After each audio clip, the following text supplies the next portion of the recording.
Danny, good to see you again. How's your week treating you so far? It's going smooth and very lenient. I am trying to make it more exciting, but yeah, are no such good ways. I know, like I try to be more monotonous sometimes. How to add more of like adventurous sometimes in my week. It's sometimes difficult to to do. So, what do you suggest? Like, what a better way to make my week more adventurous and more exciting. Monetize your adventures. I like the sound of that. It's all about finding those hidden pockets of excitement in the everyday. You know? Tell me more about these flight and adventure ideas you have. Let's brainstorm. What kind of things get your heart racing? I don't think like there is anything that make my day more exciting. I just keep working for my 8 to 9 hours, and I think there are a lot of ways I can make my day more exciting. It can be like watching more of YouTube videos and talking to new people, but I don't know. Watching. Potentially, it's a good idea or like something else I can try. You're right. Sometimes it takes a little more than YouTube to really shake things up. Talking to new people is a great starting point, though. Have you thought about joining any clubs or groups that align with your interests?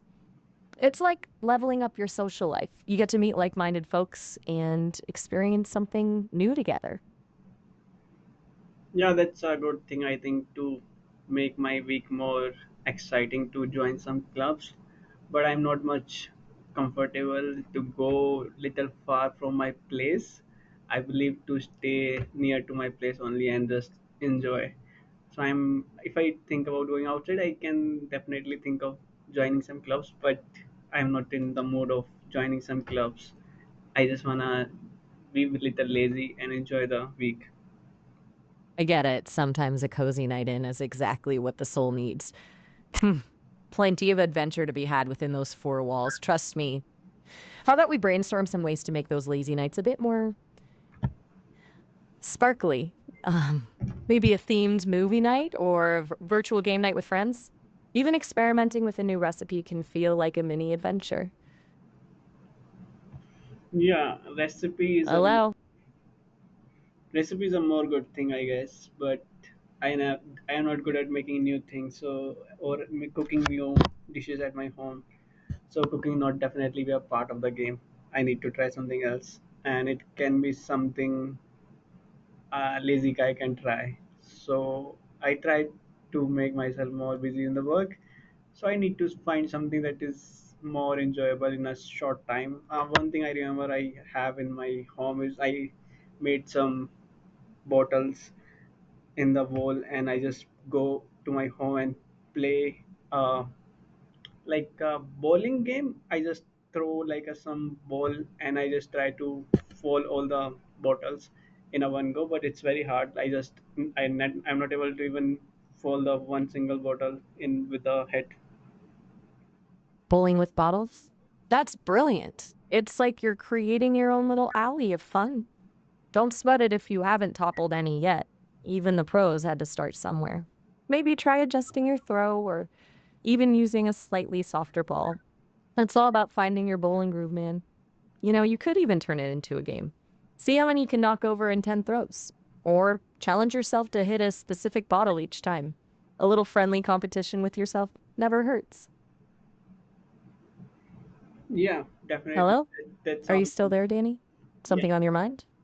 I'm Mm, all ears. yeah, that's a good thing.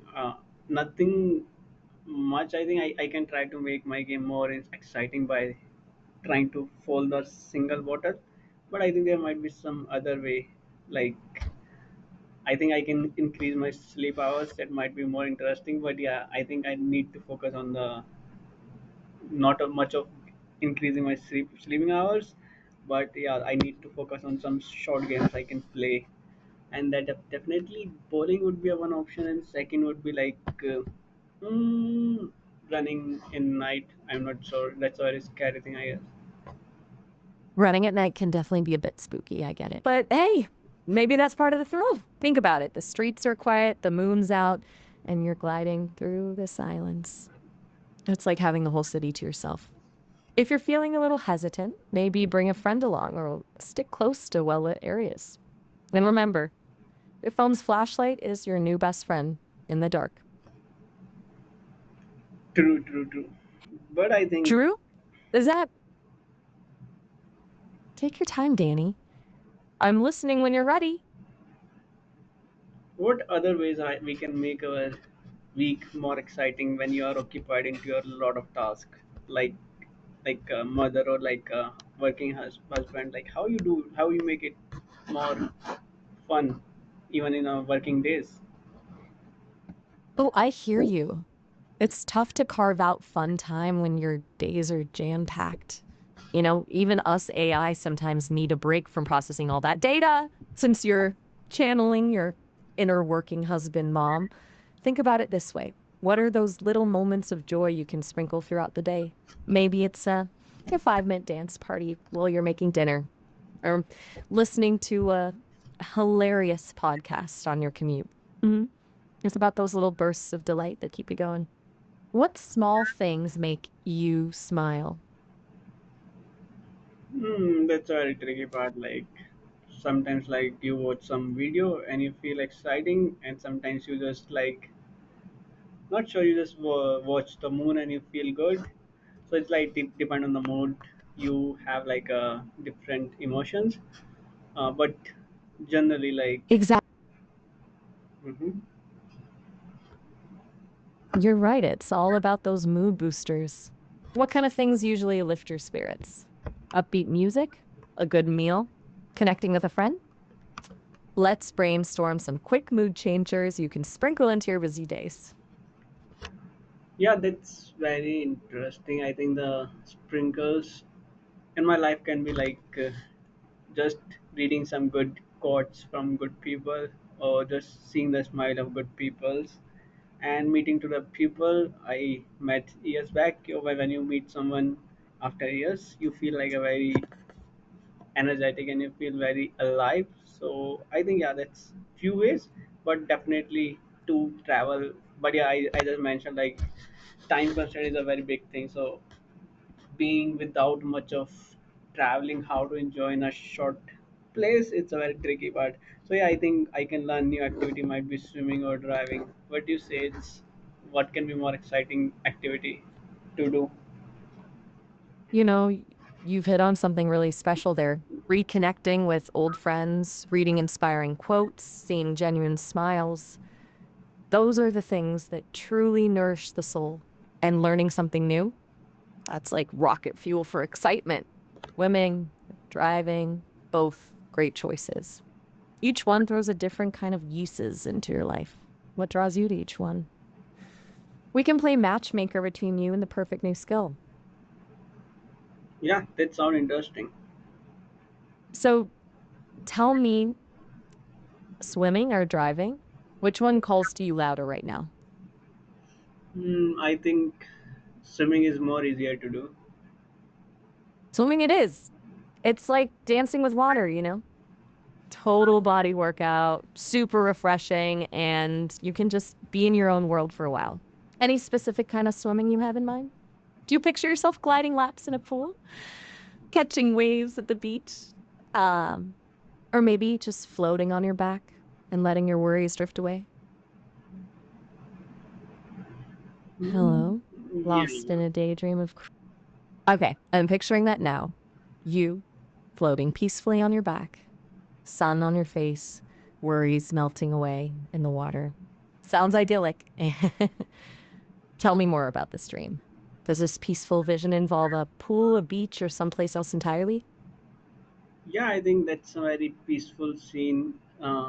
Doing swimming and just relaxing, not just doing swimming, just floating in the water, and that's a very relaxing activity. And you are enjoying the winter or might be summer and the sun on top of you, and you just seeing the sky completely, not just the some streets. So yeah, looking to the sky from pool is very different feeling.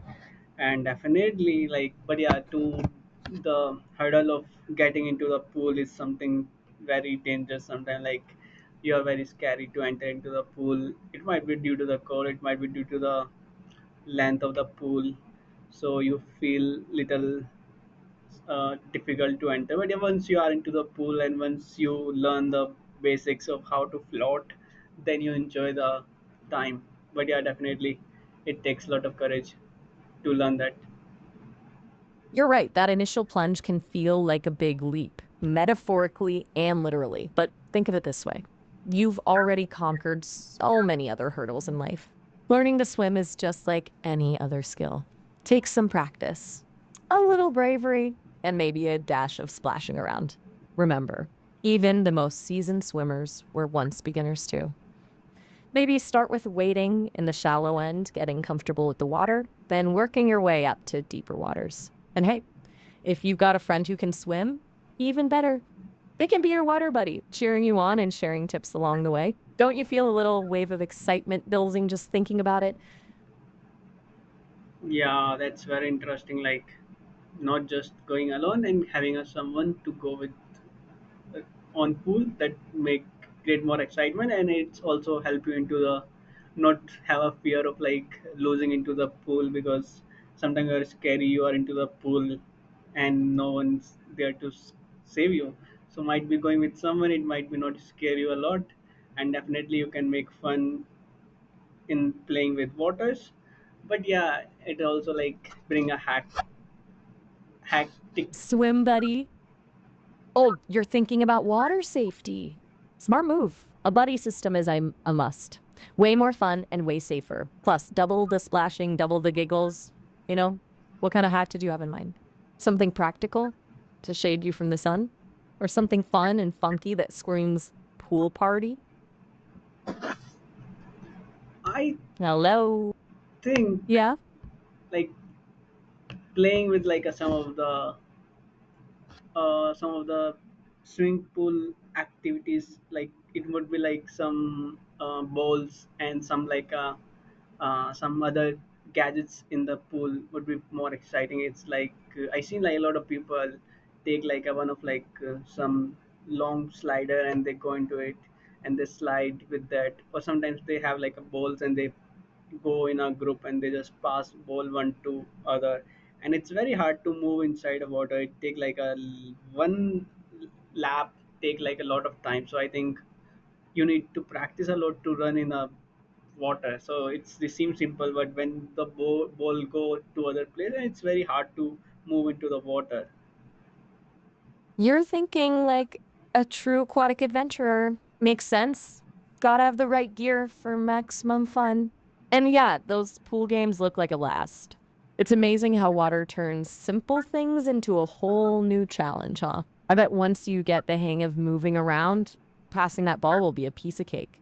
Team effort always makes it more fun anyway. Ever had a water balloon fight? Or, hold on, we have to add pool noodle jousting to this list of things to try? Sorry, I just Danny, missed. are you take your time? I The just world can wait. I just missed like what you said. Can you say again? No worries. Happens to the best of us. I was just saying, the world can wait. What's on your mind? What were you going to say?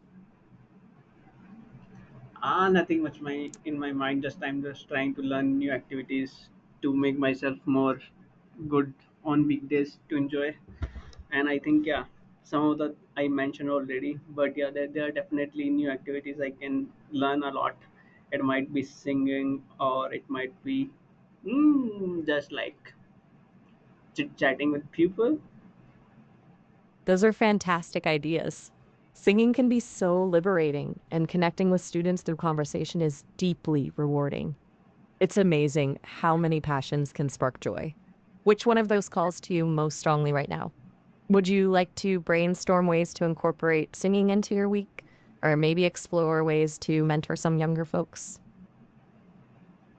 I think mentoring would be a good choice. That's how you engage with more people and you have like a more learning yourself as well as a mentor, because mentorship take a lot of strength and lot of practice. And yeah, that's I think mentorship is a good choice. Mentoring is a seriously powerful thing. It's like a two-way street. You get to share your experiences while also learning so much from the people you guide. You mentioned needing strength in practice. That's true dedication. What kind of students do you see yourself connecting with? Do you have a particular subject or skill you'd love to share with them? I guess English language is the one subject I am good at, and second is like I am good at building new stuff in technology. Definitely, these two are the core skills I can mentor. English and tech. A great combo. You can help people unlock the power of communication and innovation. Imagine helping someone write their first story or guide them through building their own website. That's seriously inspiring stuff. Do you have any ideas about where you'd like to offer your mentorship?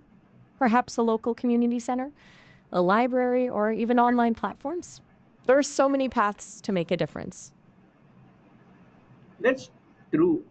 I guess mentoring is seem easy initially, like, but when you start mentoring to students, it becomes very hectic. Like they understand in a very long time, and they take you a lot of energy to understand a very basic thing, and you feel very disappointed sometimes why they are not able to understand the basic thing, and then you realize why should I choose mentoring in the first place, and then you go back to your mentorship time and like and sometimes students are very good and they are very uh, eager to learn, and then that time you enjoy the session and you teach them.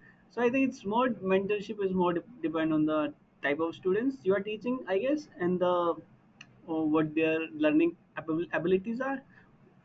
What do you say, like these are the some things, or like mentorship can be exciting for any student? You've hit the nail on the head. Mentorship is a journey of both challenges and rewards. And the key ingredient is that connection with the student. Sometimes explaining something that seems basic to us can take time and patience. It's like those moments when I'm learning something new. Sometimes it clicks right away, and sometimes my processors need a little extra time to catch up. It's important to remember that everyone learns at their own pace. And those moments when a student suddenly grasps a concept, pure magic. It makes all the effort worthwhile. So, yeah, the experience can be totally dependent on the individuals involved. It's less about the subject matter and more about the connection you build and the willingness to learn on both sides. What makes you feel passionate about sharing your knowledge with others, even when it gets tough sometimes? I think passionate come from like the people you are sharing and the what they are trying to achieve. If they are trying to achieve something very successful and very innovative thing, I think the Like, passionation come itself. But otherwise, if they are not passionate about building something great, you feel very disappointing to mentoring them. I get what you're saying. Seeing that spark, that drive in someone to create something meaningful, that's what truly fuels the fire. It's like you're not just sharing knowledge, but igniting a passion in someone else. It's a beautiful thing. Reminds me of this one time that it knew our book sheet has like, oh, well, you were saying that mentorship feels more rewarding when your mentee is driven and ambitious. Makes sense. So, how do you think you'll find those students who really crave that extra push to build something awesome?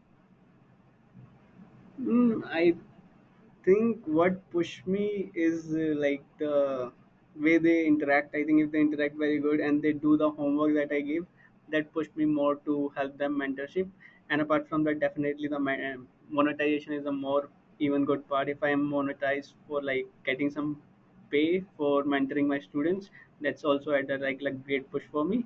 And the things I am learning from them is more also very important. Like if I'm learning some very good skills of training students and like how to guide a whole batch of students, so it's giving me a more of like a motivation. I'm learning something big for my career. It sounds like you've got a really solid understanding of what motivates you.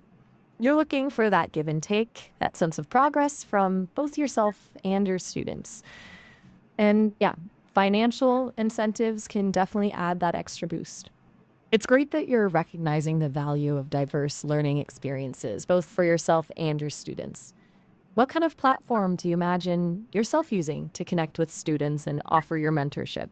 Online platforms, community centers, maybe even something more untraditional.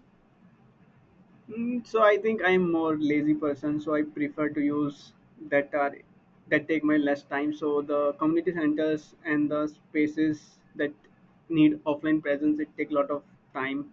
So I prefer to do online that takes less time, and I can do like on weekends and like weekdays, even in the morning and night. But yeah, sometimes it's very challenging to guide someone on online way because they understand very few and the body languages are very unused, like they don't understand the words and they need little like a spoon feeding sometimes, so it's very hard to teach online, I guess. What you say, it's easy or it's hard to teach online? I can see your point. Online mentoring offers great flexibility, especially when you're juggling other commitments. It can be a lifesaver for someone with a busy schedule.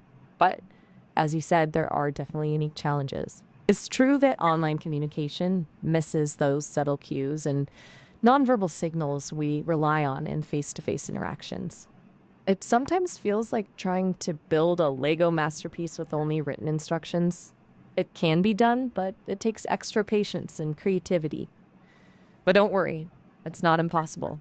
There are workarounds. For example, incorporating visual aids, interactive exercises, and regular check ins can bridge that gap and keep things engaging. Think of it like this: you're basically a digital explorer, charting new territories in online mentorship. Do you have any ideas about tools or techniques you could use to make online teaching more effective and engaging? Yeah, this is a very good question, I guess. There's a lot of ways you can make teaching more easy, but I think there's a lot of teachers who don't know the good practices. And pedagogy is a very new and concept that everyone use, so they understand like when they need to mentor the student and when they need to take out from the teaching. So one is the pedagogy. To understand pedagogy, you need to understand the human mindset and how they feel more uh, risk free and they feel more connected to the teacher. So it's more about like connecting to the students and make them more friendly and like more understandable from the teacher. So I think a pedagogy is a one subject, and then an understanding of human psychology is a second, that practice help to understand and teach better. You've hit on something really profound, Annie. Pedagogy is like the secret sauce, the blend of art and science that transforms teaching from simply delivering information into genuinely connecting with learners. And you're right, it's about more than just knowing your subject. It's about understanding the human mind, creating a safe space for learning and fostering those crucial connections. It's like building a bridge between minds, you know? Have you explored any specific pedagogical approaches that resonate with you? Maybe something like project based learning, where students learn by actively creating something new? Or Mm, maybe you lean towards a more Socratic method, sparking discussions and critical thinking through thoughtful questions. I'm curious to hear more about your ideas. Not really. Like I don't have much of the concept that I can use, but yeah, definitely I want to learn the concept of like teaching. I was reading some of the blogs these days to improve the teaching capacities, but I think yeah, they are very different way of teaching, and the digital technologies are growing a lot. So a lot of products and platforms trying to use very digitalization to teach students, and this is not like a something that it did not work, but I think it is losing the purpose of like the actual teacher. And to learn the actual teaching, we need to understand the pedagogy basic concept and basic things that we needed. But I'm not sure like how to learn. But what do you think, what are some of the basic concept of pedagogy every teacher should know? It's awesome that you're already delving into those blogs and keeping an eye on the evolving landscape of digital learning. That kind of proactive curiosity is a great foundation. You're right. Technology is constantly pushing the boundaries of what's possible in education. Have you encountered any platforms or tools that have caught your eye? Perhaps something that sparked your imagination about how you could use it in your mentoring? Maybe it's a collaborative whiteboard, coding platform, or even a virtual reality experience. What kind of digital tools do you think could elevate your mentor mentee connection and make learning more interactive and fun? Don't hesitate to brainstorm even the wildest ideas. After all, the most innovative solutions often come from thinking outside the box. I don't think I have such like a common. I tried few tools like it might be collaborative tool that is more useful, but I think it did not work for me. And the tool that worked for me is little bit about the Google Meet, and I don't think any other tool that worked for me. Google Meet is a solid choice. It's a classic for a reason. Simple, reliable, and lets you focus on the connection. It sounds like you've been experimenting, and that's fantastic. Don't feel pressured to chase the latest shiny tool. Sometimes the simplest solutions are the most effective. Maybe as you gain more experience in online mentoring, you'll discover new needs that lead you to other tools. Since you're enjoying Google Meet, maybe we could brainstorm ways to make it even more engaging. What are some things you wish you could easily do during a session to make it more interactive for your mentees? Think about things like visuals, collaborative activities, or even just fun ways to break the ice and build rapport. Let's get those creative juices flowing. I don't think I have much of the thing that I can use as a mentee, and I have the. I think the rapport is a very big thing. Building rapport will help a lot, but I don't know how to build a good rapport in front of our students and kids. So I can. It will be easy. You're totally right. Building rapport is the foundation of any good mentoring relationship. It's about creating that space where students feel comfortable, seen, and heard. Think of it like planting a seed. You have to nurture it with care and attention for it to grow. But how do you nurture that seed of rapport? Well, it starts with genuine interest. What are some things you genuinely find interesting about your mentees? Are they passionate about any specific subjects or hobbies? Maybe they have a quirky sense of humor or a unique perspective on the world. Make that effort to ask them about their lives, their dreams, and their struggles. Listen actively and attentively to their responses. And don't be afraid to share a bit about yourself, too. Vulnerability can be a powerful tool for building trust. Remember, you don't have to be their friend, but you can be a supportive and encouraging presence in their lives. What are some things you think you offer as a mentor? What unique qualities or perspectives do you bring to the table that could resonate with your mentees? Yeah, I think the resonation is the somewhere I can bring resonation is more in the part of the compassion. I think compassion is a more good point for me. I can carry when I talk to the students and I understand their words. So I can use their words to teach something they can understand better, because there is a every teacher has their own vocabulary, and to understand and teach someone in a junior level, it's very important to understand the vocabulary of a student and you are teaching.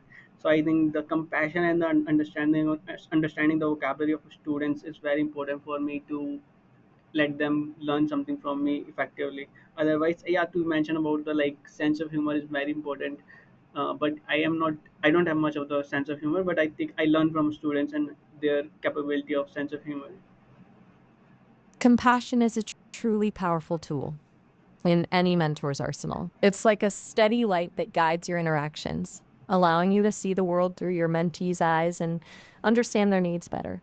You're absolutely right. Tailoring your language and approach to their vocabulary and comprehension level can make all the difference. It shows them you respect them as individuals and value their unique learning journeys. And hey, don't underestimate the power of learning humor. You don't have to be a stand-up comic to connect with students on a lighthearted level. Maybe observe their humor styles, try incorporating some playful metaphors or analogies into your explanations, or simply embrace the occasional dad joke. They can be surprisingly effective. Remember, it's not about being the funniest person in the room. It's about creating a space where everyone feels comfortable laughing together, even if it's just a chuckle here and there. That's true, that's very true. Like it's about creating safe space and laugh together. Danny, this has been a really great conversation, but I've got to wrap things up soon. My queue's filling up with other folks eager to chat. It's been fantastic getting to know you a bit better. We can pick up right where we left off next time. Sure.